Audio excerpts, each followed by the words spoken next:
오늘 본문의 말씀을 가지고 복음에 대한 베드로의 설교라는 제목으로 함께 말씀을 나누도록 하겠습니다. 오늘이 쉬는 날인데도 많이 오셨네요. 지난주도 쉬는 날이었는데 많이 오셔가지고 감사했는데, 지난주에 보니까 쉬는 날이라서 오신 분이 계시더라고요. 원래 평상시에 일 때문에 못 오시다가 쉬는 날이어서 구정이래요. 추석이라서 오셨던 것 같더라고요. 되게 반가웠어요. 근데 오늘도 쉬는 날인데 또 이렇게 쉬는 날임에도 불구하고 예배를 열심히 참여하신 여러분들을 분명히 하나님께서 사랑해 주시고 또 기도 제목 가운데 함께 주시리라 믿습니다. 여러분 옆에 있는 분들에게 좀 인사했으면 좋겠는데요. 주님께서 화평으로 오셨습니다. 이렇게 인사했으면 좋겠습니다. 주님께서 화평으로 오셨습니다. 주님께서 이렇게 화평으로 오셨다는 것은 여러분 평안함을 주시고 우리 안에 평화를 허락해 주시기 위해서 오셨다라는 말씀이에요. 여러분 어떠세요? 평안하십니까? 얼굴을 뵈니까 평안해 보이세요. 오늘 저는 이제 장로님들이 지난번에 한번 말씀하셨는데 까맣게 있고 오늘 설교 준비하러 이제 사무실에 있다가 바람 쏘이려고 잠깐 밖에 나왔어요. 바람 좀 공기 좀 쏘이려고. 근데 막 얘기하는 소리가 산에서 막 들리더라고요. 이렇게 봤더니 장로님들이 오늘 의자하고 책상 바깥에 있는 것들 다 초록색으로 칠하셨어요. 그래서 너무너무 감사드리고 여러분들은 의자에 앉지 마세요. 오늘은 왜냐하면 묻습니다. 엉덩이에 초록색이 묻어요. 그래서 주일날 되면 괜찮지 않을까 싶어요. 그래서 여러분 이렇게 장로님들에게 섬겨주시는 그 모습 보면서 참 감사하다라는 생각이 들었습니다. 그래서 여러분들 보시면 촌스럽지 않은 색깔이에요.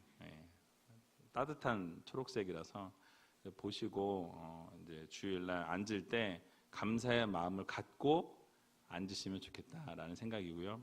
또 한 가지 기도 제목 부탁드릴 게 생겼어요. 주일날 그러니까 보니까 금요일, 토요일 날 비 오는 걸로 돼 있더라고요. 금요일이었는데 토요일로 밀렸어요. 근데 태풍이 또 온다 그래요. 지난번에도 태풍 기도할 때 왜 태풍이 이렇게 비껴갔잖아요. 이번에도 태풍이 이렇게 완전히 좀 이렇게 일본 쪽으로 이렇게 가서 그래서 저희 행사하는데 하나님이 또 이렇게 좋은 날씨 주셔가지고 체육대 할 때 즐거운 시간 가질 수 있도록. 그래서 토요일 날 또 비가 너무 많이 오면 주일 날 질적질적 해가지고 행사하기가 좀 힘들 수 있거든요. 그래서 이쪽은 그냥 금요일 날 잠깐 오고 토요일 날은 그냥 좀 구름만 끼다가 주일 날 좋은 날씨 주시라고 여러분 오늘 좀 세게 기도해 주시면 감사하겠습니다.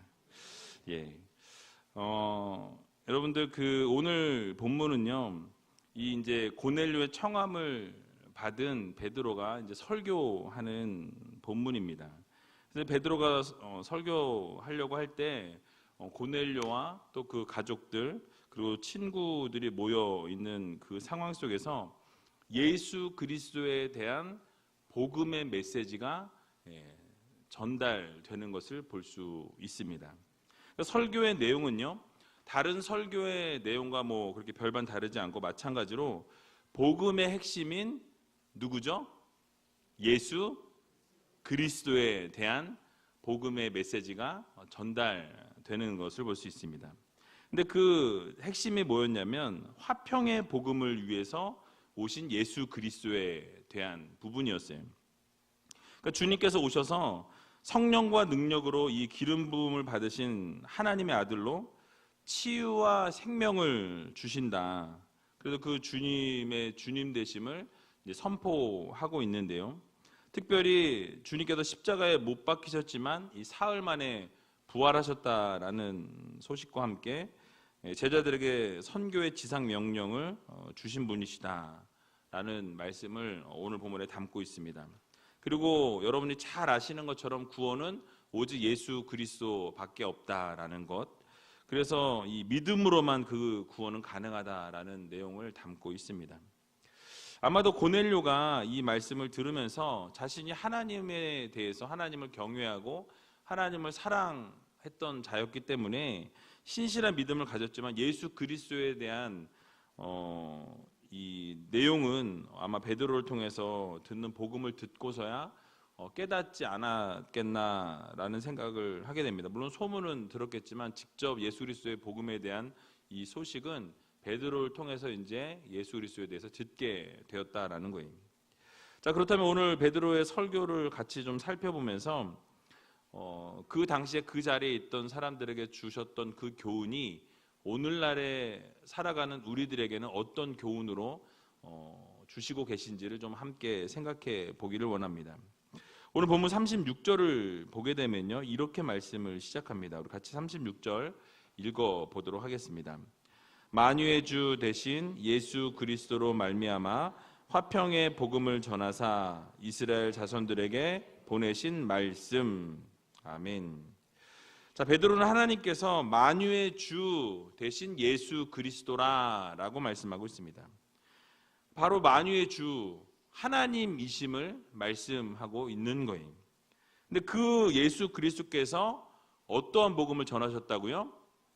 화평의 복음을 증거하셨다라고 말씀합니다. 여기에 주목해야 될 부분은 바로 베드로가 예수님에 대한 복음을 화평의 복음이다라고 이렇게 선포했다라는 것에 우리가 좀 주목해 보아야 합니다. 왜 베드로가 복음을 화평의 복음이다라고 이렇게 여러분 표현을 했을까요? 왜 베드로가 이런 표현을 했냐면 그것은 바로 예수 그리스도의 복음이 이 하나님과 인간이 멀어져 있는 그 틈을 화평케 하시고 인간과 인간이 멀어져 있는 그 틈을 또 예수 그리스도의 복음으로 말미암아서 이 하나 되게 하시는, 그래서 화평케 하시는 자로 오셨기 때문에 이 화평의 복음이다라고 말씀하고 있는 것입니다. 그래서 하나님과 인간, 또 인간과 인간의 그 서로의 그 관계들을 진정한 평화를 누리고 화평을 누릴 수 있도록 만들어 주시는 분은 누구십니까? 바로 예수 그리스도시라는 거예요. 그러니까 사실은요, 우리가 예수 그리스도의 복음이 아니고서는 진정한 평화를 또 진정한 이 평강을 누릴 수가 없다라는 것입니다. 이 세상이요, 점점 여러분이 아시는 것처럼 분쟁과 시기와 질투와 미움으로 넘쳐나고 있어요. 근데 왜 이 세상에 이런 참된 평화를 찾아보기가 힘든 것입니까? 바로 뭐 때문에? 한 글자? 죄 때문에. 똑똑하세요. 죄 때문에 그래요. 여러분, 아담과 하와가 범죄한 이유로 이 화평이라는 게 깨어져 버렸다라는 거예요. 그러니까 서로 화평하고 서로 사랑하고 아름답게 세워졌던 그 모든 관계들이 죄가 들어옴을 통해서 어떻게 됩니까? 모든 관계가 깨어졌다라는 거예요. 하나님과의 단절이 이루어지는 것도 이 죄 때문에, 죄의 문제 때문에 화평이 깨어지게 되었습니다. 여러분들이 자주 들으신 것처럼 아담과 하와가 범죄한 이후에 관계가 깨어지는 것을 보게 돼요. 원래 여러분, 하와를 바라보면서 아담이 뭐라고 고백합니까? 내 뼈 중에 뼈요, 살 중에 살이라고 고백합니다. 얼마나 아름다운지, 그 뼈가 얼마나 아름다웠으면 내 정말 뼈 중에 뼈고 그 살이 뭐 많았는지 적었는지는 알 수 없지만 정말 살 중에 살이라고, 이 살은 내 살이랑 똑같아, 뭐 이런 고백이죠. 어쨌든 그렇게 아름다운 고백을 그 아내 된 하와에게 했던 그런 관계가 이제 어떻게 되죠? 죄악이 들어오고 나서 범죄함으로 난 다음에는 뭐예요? 하나님이 주신 그 여자 때문에 내가 이거 먹었다, 이렇게 하나님한테 고백하는 것을 볼 수 있어요. 그렇죠? 그러니까 뼈 중에 뼈요 살 중에 살이었던 이 여인이 죄로 말미암아서 이제 뭐예요? 그 여자로 바뀌어요. 그리고 하나님이 주셔서 이 여자 때문에 내가 죄졌다. 그럼 뭐예요? 나는 죄가 있다 없다? 나는 없다는 거예요. 나는 안 하려고 했는데 하나님이 주신 저 여자 때문에 내가 이렇게 됐으니까 하나님 책임이라는 거죠. 이러면서 관계가 다 깨어져 버렸다라는 거예요. 죄 때문에 이런 일들이 발생하게 됩니다. 여러분, 오늘을 살아가는 우리는 어떻습니까? 여러분들은 어떻죠? 여러분들의 주변에 있는 분들과 관계가 아주 돈독하고 아주 잘 지내고 계신가요? 물론 뭐 잘 지내고 계신 분들도 계시겠죠. 그런데 그렇지 못한 분들도 계시다라는 거예요. 우리도 죄악을 날마다 저지르며 살아갑니다. 교회 안에서조차 서로 사랑하고 이해하고 감싸주고 서로 섬겨주고 이렇게 하면 참 좋겠는데 서로 시기하고 질투하고 미워하고 헐뜯고 소위 말하는 뒷담화를 뒷담화라 그러죠. 그런 일들이 참 많이 있는 것을 보게 돼요. 그럴 때 얼마나 열을 내는지 도마질을 아주 그냥 막 아주 잘 하는 분들이 계시더라는 거예요. 그러니까 마음에 들지 않고 좋지 않은 게 있으면 더 좋은 교회를 위해서 같이 발벗고 나서야 될 텐데 모범이 되고 좀 헌신하고 수고해서 그런 것들이 좀 좋은 방향으로 갈 수 있게 같이 움직이면 참 좋지 않을까요? 그죠? 그런데 참 재미있는 것은 어떻게 되죠? 교회는 그렇게 되지 않더라라는 거예요. 교회뿐만이 아니라 세상도 마찬가지죠. 늘 교회에 대해서 불평하고 불만하고 그러니까 뭐가 안 좋은지에 대해서 1에서부터 100까지 나열하라면 쫙 나열합니다. 그래가지고 뭐 그런 분들이 있어요. 입만 열었다면 불만의 소리를 쏟아놓는 분들이 있어요. 근데 그렇게 불만하는 분들을 보게 되면 정작 그 본인들의 모습을 볼 때 어떻죠? 그분들은 정말 신앙이 좋고 믿음이 좋던가요? 그게 진짜 알곡인지 아닌지는 그건 하나님이 판단하실 일이라는 거예요. 그러니까 판단하고 지적질하기 위해서 태어난 사람같이 이렇게 지적하는 것만 좋아하는 분들이 있더라라는 거예요. 여러분 아시는 것처럼 누가복음 6장 41절에서 42절을 보게 되면요. 이렇게 말씀합니다. 어찌하여 형제의 눈 속에 있는 티는 보고 내 눈 속에 있는 들보는 깨닫지 못하느냐. 너는 내 눈 속에 있는 들보를 보지 못하면서 어찌하여 형제에게 말하기를 형제여 나로 내 눈 속에 있는 티를 빼게 하라 할 수 있느냐. 외식하는 자여 먼저 내 눈 속에 들보를 빼어라. 그 후에야 내가 밝히 보고 형제의 눈 속에 있는 티를 빼리라 라고 말씀합니다. 그러니까 상대방에게 있는 그 티 조그만 그 먼지 조각 하나 보고서 그거 빼겠다고 이야기하는데 자기 눈에 지금 뭐가 있어요? 대들보가 있어요. 대들보가.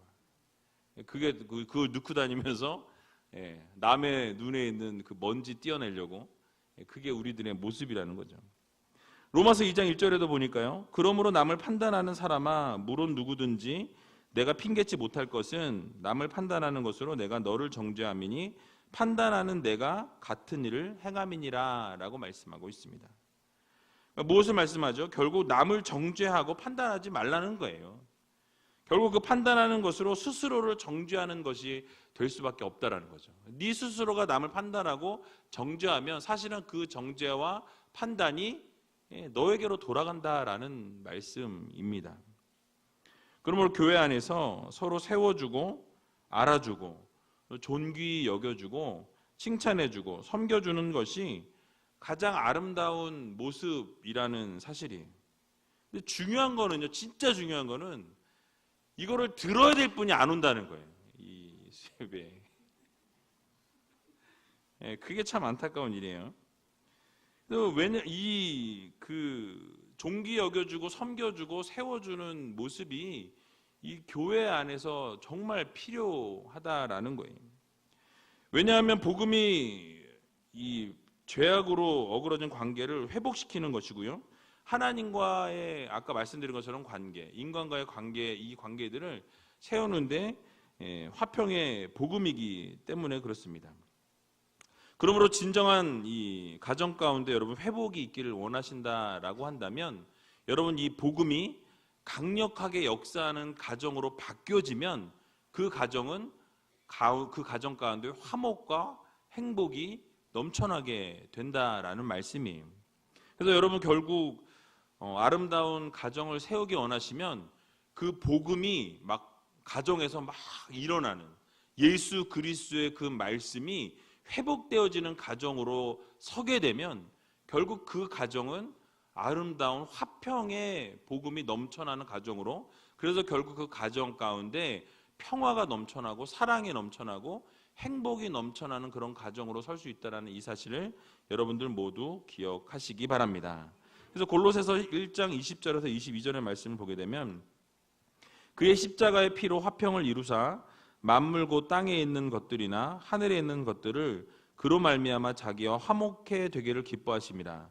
전에 악한 행실로 멀리 떠나 마음으로 원수가 되었던 너희를 이제는 그의 육체의 죽음으로 말미암아 화목해 하사 너희를 거룩하고 흠없고 책망할 것이 없는 자로 그 앞에 세우고자 하셨으니 라고 말씀합니다. 여러분 이 골로새서 말씀을 통해서 강조하는 것이 무엇입니까? 우리가 전에는 악한 행실로 멀리 떠났고 원수되었던 자들이라고 말씀하고 있어요. 그런데 무엇으로 말미암아? 예수 그리스도의 십자가로 말미암아, 예수 그리스도의 그 능력으로 말미암아서 우리가 화평함을 입게 되었다라고 말씀하고 있는 거예요. 그래서 여러분 이 복음이 증거되는 곳에 화목이 있고요, 복음이 뿌려지는 곳에 원수가 친구가 되는 놀라운 기적의 역사가 일어난다라는 것입니다. 복음이 전해지는 곳에 회복의 역사가 일어나게 됩니다. 결국 이 복음은요 화평을 이루는 복음이라는 사실이에요. 그래서 여러분 우리가 이 화평의 복음을 마음 깊이 새기고 불평과 우리가 불만보다는 또 원망보다는 우리가 이 하나님의 복음, 예수 그리스도의 복음을 마음 깊이 새겨서 날마다 그 복음으로 인해서 화평을 누리고 평화를 누리고 날마다 함께 아름다운 행복의 그 삶을 살아갈 수 있는 저와 여러분들이 다 되시기를 주님의 이름으로 간절히 축원을 드립니다. 또 오늘 본문 37절에서 38절 말씀을 보게 되니까요, 이렇게 말씀합니다. 우리 같이 한번 읽어보겠습니다. 곧 요한이 그 세례를 반포한 후에 갈릴리에서 시작되어 온 유대에 두루 전파된 그것을 너희도 알거니와 하나님이 나사렛 예수에게 성령과 능력을 기름 붓듯 하셨음에 저가 두루 다니시며 착한 일을 행하시고 마귀에게 눌린 모든 자를 고치셨으니 이는 하나님이 함께 하셨습니다. 아멘. 자, 베드로가 예수님의 사역을 지금 소개하면서 요한의 세례로부터 이 공생애가 시작되었다라는 이야기를 하고 있습니다. 그리고 갈릴리에서 예수님의 사역이 시작되었고 온 유대로 두루 전파된 것을 말씀하고 있어요. 이것이 바로 화평의 복음의 시작이다라는 것을 알렸다라는 거예요. 그리고 베드로가 그 이후에 예수님의 지상 사역을 간략하게 요약해서 전합니다. 그런데 예수님께서 이런 사역을 감당할 수 있었던 중요한 요인을 지금 이 본문에서 말씀하고 있다라는 거예요. 여러분 그 사역을 감당할 수 있었던 근거가 무엇이라고 말씀합니까? 바로 하나님께서 예수 그리스도에게 뭘 주셨어요? 성령과 능력을 뭐 붓듯이? 기름 붓듯이 부어주셨다라고 말씀하고 있어요.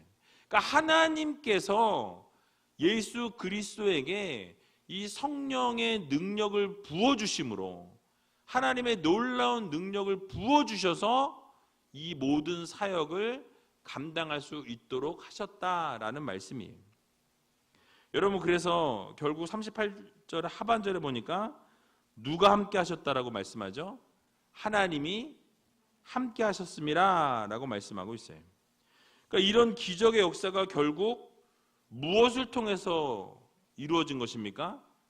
하나님의 놀라우신 역사, 하나님이 함께 하심을 통해서 성령의 기름 부으심을 통해서 예수 그리스도께서 이 모든 사역을 감당해 내셨다라는 것을 지금 선포하고 있는 것입니다. 여기서 우리가 깨달아야 할 교훈이 있습니다. 무엇입니까? 바로 하나님이 함께 하셔야만 우리가 기적을 경험할 수 있다라는 거예요. 여러분들이 하나님의 역사를 맛보기를 원하신다면 하나님과 함께 하셔야 한다라는 것입니다. 여러분들의 성령의 기름 부으심을 원하신다면 오늘 이 밤에 하나님이 함께 하셔야만 그 모든 것이 가능하다라는 이 사실을 여러분들 모두 믿으시기 바랍니다. 사무엘하 5장 10절을 보게 되면요, 만군의 하나님 여호와께서 함께 계시니 다윗이 점점 강성하여 가니라 라고 말씀합니다. 그러니까 하나님이 다윗과 함께 하시니까 다윗이 어디를 가든지 하나님의 능력을 통해서 점점 강성하여졌다라고 말씀하고 있다라는 거예요. 하나님이 함께 하실 때에 능력이 나타나게 되고, 하나님이 함께 하실 때에 놀라운 기적의 역사가 나타나게 되고, 하나님이 함께 하실 때에 성령의 기름 부으심의 역사가 나타나게 되더라는 것입니다. 여러분, 하나님이 함께 하셔야 모든 사역을 우리가 예수님처럼 감당해낼 수 있다라는 거예요. 우리의 힘으로, 우리의 능력으로 할 수 없다라는 거예요. 무엇으로? 하나님이 함께 하실 때에야 이 모든 사명을 감당할 수 있다라는 것입니다. 우리는 그래서 여호수아를 좀 생각해 볼 필요가 있습니다. 이스라엘 백성들을 잘 이끌었던 모세가 이제 그 바톤을 여호수아에게 넘겨줍니다. 여호수아가 그 바톤을 이어받았을 때 여러분 잘 아시는 것처럼 두려워했고요, 그 사명을 감당할 수 없다라고 무서워했다라는 거예요. 그럴 때 여호수아 1장 말씀을 쭉 여러분 읽어보면 계속 반복되는 말씀이 뭐죠? 두려워 말라, 놀라지 말라, 내가 너와 함께함이니라. 이 말을요 계속해서 반복하는 것을 볼 수 있습니다. 무엇입니까? 두려워 떨고 있는 거예요. 무서워서 이거 저 감당 못합니다. 하나님 저 이거 못해요. 제가 이거 할 수 있는 거 아닙니다. 물론 사람이 할 수 없죠. 하나님이 하셔야 가능합니다. 그러니까 하나님이 내가 너와 함께 하겠다라는 메시지를 계속 던져주셔서 그 여호수아가 하나님이 함께 하셔야 그것이 가능하다라는 것을 믿게끔 계속 말씀해 주시는 것을 여호수아 1장을 통해서 우리가 알 수 있다라는 사실이에요. 결국 여호수아서 1장 5절 말씀을 보게 되면요, 이렇게 말씀합니다.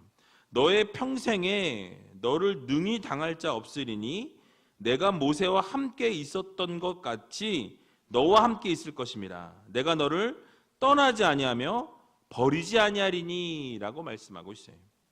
여러분 무엇입니까? 바로 모세와 내가 함께 했었던 것처럼 누구와 함께 하겠다? 여호수아 너와 함께 하겠다라는 거예요. 그리고 내가 너를 떠나지도 아니하고 내가 너를 버리지도 않겠다. 늘 너와 함께 할 테니 가라는 거예요. 사명 감당하라는 하나님의 메시지인 것입니다. 여러분 그렇게 하나님께서 여호수아에게 용기를 북돋아 주시면서 결국 그 사명을 감당하게 하세요. 그럴 때 이스라엘 백성들의 입술을 통해서 다시 한번 그에게 용기를 북돋아 줍니다. 여호수아 1장 16절을 보게 되면 이 여호수아를 따르겠다라고 이 백성이 약속하는 것을 볼 수 있어요. 충성을 맹세합니다. 1장 16절을 보면 이렇게 말씀하고 있어요. 당신이 우리에게 명하신 것은 우리가 다 행할 것이요 당신이 우리를 보내시는 곳에는 우리가 가리이다 라고 이렇게 고백하는 것을 볼 수 있습니다. 그러니까 여호수아 당신이 무엇을 말씀하든지 하나님이 모세에게 말씀하셔서 우리가 따랐던 것처럼 이제는 여호수아 당신이 뭘 말씀하시든지 우리가 그대로 따르겠나이다 라고 이렇게 고백하게 하셨다라는 거예요. 결국 이 말씀을 통해서 여호수아의 마음을 변화시켜 주셨고요, 백성들의 마음도 변화시켜 주십니다. 결국 하나님께서 함께 하실 때 이 변화도 가능하다라는 거예요. 여러분 우리 하나님께서 함께 하시면 능히 당할 자가 없다라는 이 사실을 여러분 모두 믿으시기 바랍니다. 하나님이 함께 하시면요 그 대적할 수 있는 자가 그 누구도 없다라는 거예요. 어둠의 세력들도 한 길로 왔다 7길로 도망하는 놀라운 기적의 역사를 하나님이 이루신다라는 사실을 여러분 모두 믿으시기 바랍니다. 그래서 우리 하나님께서 오늘 이 밤에도 여러분들에게 동일하게 말씀하고 계신다라는 거예요. 내가 너를 떠나지도 아니하고 내가 너를 버리지도 아니하고 내가 너와 늘 함께 하겠다라고 말씀하시는 하나님의 음성을 듣고 여러분 그 말씀 가운데 거하셔서 정말 내가 하나님 내 힘으로 할 수 없지만 하나님이 함께 하셔서 이 일 감당하게 하시옵소서 믿음의 고백을 올려드릴 수 있는 저와 여러분들이 다 되시길 주님의 이름으로 간절히 축원을 드립니다. 마지막으로 39절에서 41절 말씀 같이 한번 읽어보도록 하겠습니다. 우리는 유대인의 땅과 예루살렘에서 그의 행하신 모든 일의 증인이라. 그를 저희가 나무에 달아 죽였으나 하나님이 사흘 만에 다시 살리사 나타내시되 모든 백성에게 하신 것이 아니요 오직 미리 택하신 증인 곧 죽은 자 가운데서 일어나신 후 모시고 음식을 먹은 우리에게 하신 것이라. 아멘. 자, 베드로가 지금 강조하고 있는 것이 무엇입니까? 바로 자신들이 이 예수 그리스도께서 유대 땅과 예루살렘에서 행하신 모든 일의 증인이다라고 말씀하고 있어요. 증인. 여러분 증인입니다. 증인. 그러니까 주님께서 이 공생의 기간 동안 자신들과 함께 먹고 자고 행하고 이 모든 것을 낱낱이 보았을 뿐만 아니라 본인들은 뭘 봤어요? 죽으셨고 다시 살아나셨고 그리고 부활하셔서 승천하신 것까지 내가 눈으로 봤다라는 거예요. 확인했다라는 것입니다. 직접 목격한 증인이라는 거예요. 여러분 베드로를 비롯한 사도들이 이 초대교회 성도들에게 있어서 그만큼 권위를 인정받고 그들이 파워가 있었던 이유가 무엇입니까? 그들은요 예수 그리스도의 이 죽으심 또 예수 그리스도의 모든 사역 기적을 베푸심 또 예수 그리스도께서 죽으셨다가 부활하신 그 사건 그리고 승천하신 것까지 모두 다 뭐 했어요? 직접 눈으로 보았다라는 거예요. 그랬기 때문에 그들이 파워가 있었다라는 것입니다. 왜냐하면 남들에게 전해 들은 것이 아니에요.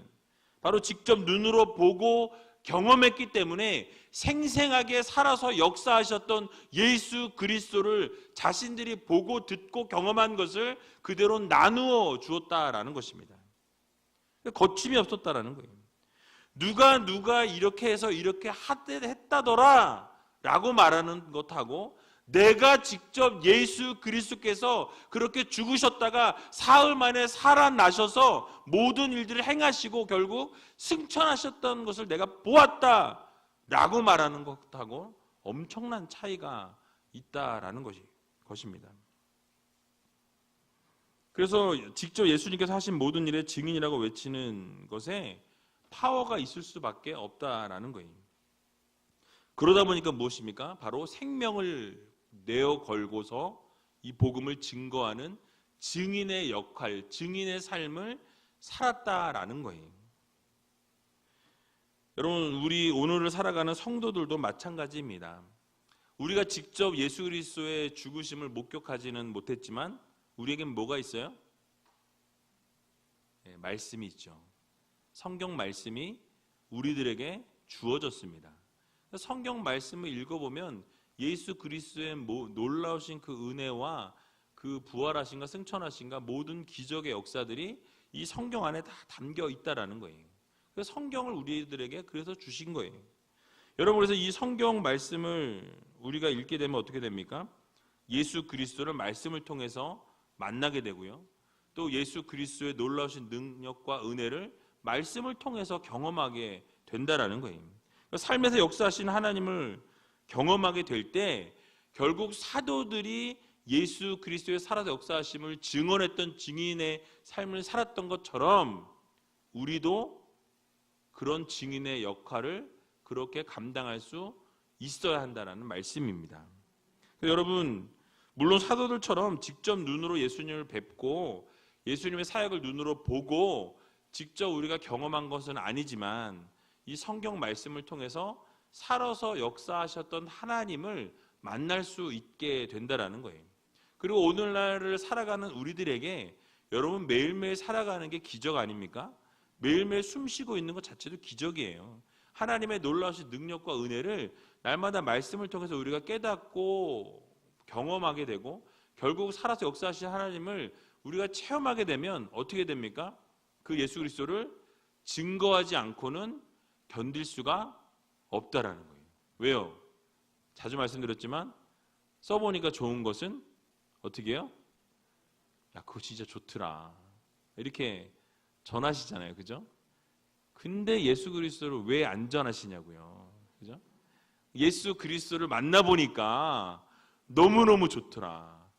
예수 그리스도께서 나와 함께 하시니까 내가 두려울 게 없더라. 그 예수 그리스도께서 나를 붙잡고 계시니까 무서울 게 없더라. 정말 주님이 나를 완전히 이끌어 주시고 인도하시니까 내 삶이 평안하더라, 행복하더라.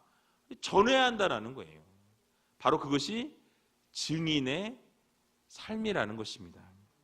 그래서 여러분, 오늘도 살아서 역사하시는 하나님을 경험하고 나를 위해서 죽으신 예수 그리스도의 사랑을 날마다 느끼고 또 내 안에서 성령님을 늘 체험하며 살아가게 될 때에 결국 그러한 은혜를 경험하는 자들이 또 그 은혜를 나누어 주게 되어 있다라는 거예요. 그래서 저희가 행복 아카데미 하면서 계속 이야기하고 듣는 게 뭡니까? 행복을 우리가 먼저 누려야 한다라는 거예요. 그러니까 내가 누리지 못하면서, 내가 복음을 누리지 못하면서 어떻게 복음을 증거하냐라는 거예요. 내가 만나지 못한 예수 그리스도를 어떻게 전할 수 있냐라는 거예요. 내가 만난 성령님을 경험해 보지 않고서 어떻게 성령님에 대해서 말할 수 있냐라는 거예요. 어불성설이죠. 말도 안 되는 거죠. 내가 경험한 예수 그리스도를 전하고 내가 만난 예수 그리스도, 내가 경험했던 성령님의 놀라운 능력을 내가 경험해야, 그래야 증인의 삶을 증거할 수 있다라는 것입니다. 그래서 중요한 이 사실은요, 여러분 조금 전에 읽었던 것 가운데 41절 앞부분에 뭐라고 말씀하시죠? 모든 백성에게 하신 것이 아니요 오직 미리 택하신 증인에게 나타내셨다라고 말씀합니다. 그러니까 여러분, 우리가 생각할 때는 하나님께서 전 인류를 구원하시면 너무 좋겠죠. 그거는 우리의 바람입니다. 그런데 하나님께서는요, 뭐라고 말씀하세요? 미리 택하신 하나님의 백성이 있다라고 말씀하세요. 그러니까 모두를 택하시면 너무너무 좋지만 사실은 하나님께서 모든 백성이 아니라 오직 미리 택하신 하나님의 백성들이 있다라고 말씀하세요. 여러분들은 지금 택하신 백성이 맞습니까? 아멘. 여러분 택하셨으니까 이 자리에 앉아 계시는 거예요. 안 택하셨으면 여기 어떻게 와 있겠어요? 그죠? 그러니까 온 인류 전체가 아니라 택하신 하나님의 백성들에게만 예수 그리스도의 죽으심과 부활하심과 승천하심을 믿을 수 있는 믿음을 주신다라는 거예요. 믿게 하셨다라는 거예요. 그 모든 사람에게 아무리 얘기해 보세요. 믿지 못합니다. 왜요? 택하신 자가 아니기 때문에 그래요. 택하신 자가 아닌 사람은 아무리 복음을 증거해도 복음이 들어가질 않아요. 여러분, 그래서 믿음과 구원은요, 믿는 자들에게 주시는 은혜입니다. 우리가 믿음으로 나아가게 될 때 하나님은 그 믿음을 보시고 은혜를 부어주시는 거예요. 여러분들이 그 당시 생각해 보세요. 예수님 당시에 예수님이 살아서 역사하시고 기적을 베푸신 것을 많은 사람들이 봤어요. 그런데 여러분 잘 아시는 것처럼 종교 지도자들, 유대 종교 지도자들 어떻게 했어요?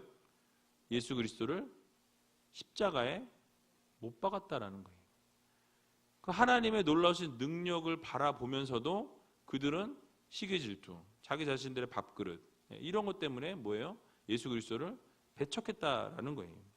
그러니까 같은 것을 바라보면서도 같이 생각하고 같이 믿고 같이 받아들이는 게 아니라, 모두가 선택된 게 아니라 하나님이 택하신 백성이 있다라는 말씀입니다. 그래서 여러분, 출애굽을 우리가 생각해 보면요, 출애굽할 때 이스라엘 백성들이 모두가 다 같이 출애굽을 경험합니다. 그렇죠? 그래서 출애굽하기 이전에 10가지 재앙을 다 같이 경험했어요. 그래서 이 애굽 땅에는 이 재앙이 내리는데 자신들이 있는 그 이스라엘 지경에는 이 재앙이 내리지 않는 것을 분명히 경험했습니다. 그러면 하나님의 살아서 역사하심을 본 거예요? 못 본 거예요? 분명히 봤습니다. 그렇죠? 그리고 그 출애굽을 통해서 출애굽 여정을 보면 하나님께서 그때부터도 구름 기둥과 불 기둥으로 인도하셨다고 성경은 말씀하고 있어요. 그러면 나올 때부터 기적을 베푸셔서 이스라엘 백성에게 하나님의 하나님 되심을 다 증거하시고 다 보여주셨습니다. 그리고 거기서부터 나오면서 이스라엘 백성들에게 구름 기둥과 불 기둥으로 인도해 주시면서 홍해가 가르기 전까지 그때까지도 하나님은 계속해서 그렇게 역사하시고 보여주셨다는 거예요. 그런데 여러분 중요한 것은 무엇입니까? 바로 이 애굽의 군사들이 막 쫓아오게 될 때 그들이 어떻게 하기 시작하죠? 불평하고 원망하기 시작해요. 어려움이 찾아오니까, 두려움이 찾아오니까, 힘든 일들이 찾아오니까 매장지가 없어서 지금 우리를 여기로 끌고 왔느냐, 우리가 애굽인들을 섬기겠다고 하지 않았느냐, 이렇게 이야기하는 사람들이 많이 있었다라는 거예요. 여러분, 이것이 무엇입니까? 믿음의 고백이 아니라는 거예요. 같은 것을 보고 같은 자리에 있고 분명히 하나님의 놀라우신 능력을 눈으로 보고 체험했음에도 불구하고 어려움이 찾아오고 힘든 일이 찾아오면 하나님은 온데간데 없어지는 것이 우리의 모습이라는 사실입니다. 그러므로 사랑하는 의제일교회 성도 여러분, 여러분들을 하나님이 증인으로 세우셨다는 이 사실을 믿으시기 바랍니다. 아무나 증인 세워주시는 거 아니에요. 모두가 택함 받는 거 아니라고 말씀드렸습니다. 여러분들을 하나님께서 택해 주셨고 하나님의 백성 삼아 주셨고 이제 증인으로 세워주셨을 때에 그러면 우리는 그 증거를 이제는 믿고 받아들이고 화평의 복음으로 오신 예수 그리스도를 우리는 어떻게 해야 돼요? 증거하는 증인의 삶을 사셔야 한다는 거예요. 언제까지? 죽을 때까지. 그분 만날 때까지. 하나님 앞에 갈 때까지 예수 그리스도를 내가 만난 예수 그리스도, 내가 만난 하나님, 내가 깨달았던 성령님을 여러분들 증거하시기 바랍니다. 제가 요즘에 행카하면서 말씀을 자주 드렸는데 전도는요, 여러분 사람들을 어떻게 해서 여기까지 끌고 와서 이 전도 그 용지에다가 이름을 세자를 새겨가지고 올리는 게 전도가 아닙니다. 전도는요, 예수 그리스도를 증거하는 삶을 사는 게 전도예요. 그러니까 여기에 열매를 못 맺어도 하나님은 전도한 사람은 전도한 사람으로 인정하신다라는 거예요. 여러분들이 저는 전도를 못해서요. 상관없어요. 전도를 잘하고 못하고가 중요한 게 아니고 예수 그리스도를 증거하는 삶을 살고 있느냐, 증인의 삶을 살고 있느냐 아니냐가 더 중요하다라는 거예요.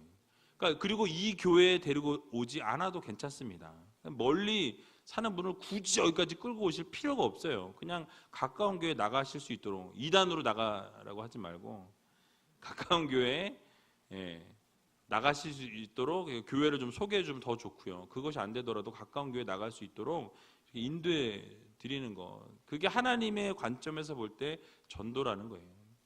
굳이 이름을 꼭 써가지고 여기에 올려서 그분이 등록시켜야만 전도라고 생각들을 하시는데 전도는 그렇지 않습니다. 여러분 예수 그리스도를 증거하고 증인의 삶을 살아가시면 그게 전도예요.